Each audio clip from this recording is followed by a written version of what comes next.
always have to remember. If you don't remember, you forget.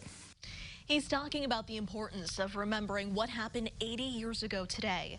December 7th, 1941 is a day many say will live on in infamy when Pearl Harbor was bombed. Thousands of Americans lost their lives that day. Thousands more made the life-changing decision to enlist. WCIA3 Sarah Lehman is with us, and you talked to one of those brave men today. Yeah, James Kelly will be 100 in just a few days. 80 years ago today, he was only registered to the draft. But after the attacks on Pearl Harbor, he knew he had to fight for his country. James Kelly will never forget where he was 80 years ago. Well, this day I was in a pool hall Sunday afternoon. And as before, the Bear game was on TV, on the radio.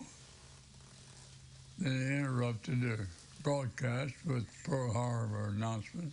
His first thought when the broadcast came through, but who knew where Pearl Harbor was? I didn't know where it was. Nobody knew in the pool hall knew where Pearl Harbor was. I thought it was up around Alaska. Kelly and his mom sat up that night listening as updates came through the radio broadcast. They heard the number of casualties climb.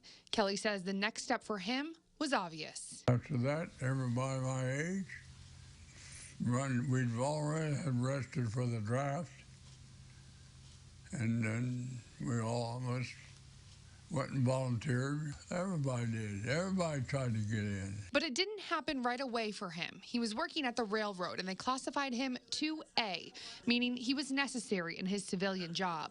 Eventually, he was able to serve in the Marine Corps, and he says it all started on that fateful day, December 7th, 1941.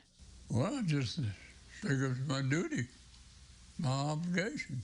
I don't regret one iota about going. I have no regrets. Kelly says he's thankful and blessed he fought in the war and left without a scratch. He says he hopes people will continue to learn about the history of what happened this day decades ago and how it got us to where we are. Back to you. He's such an inspiration. All right, thank you so much.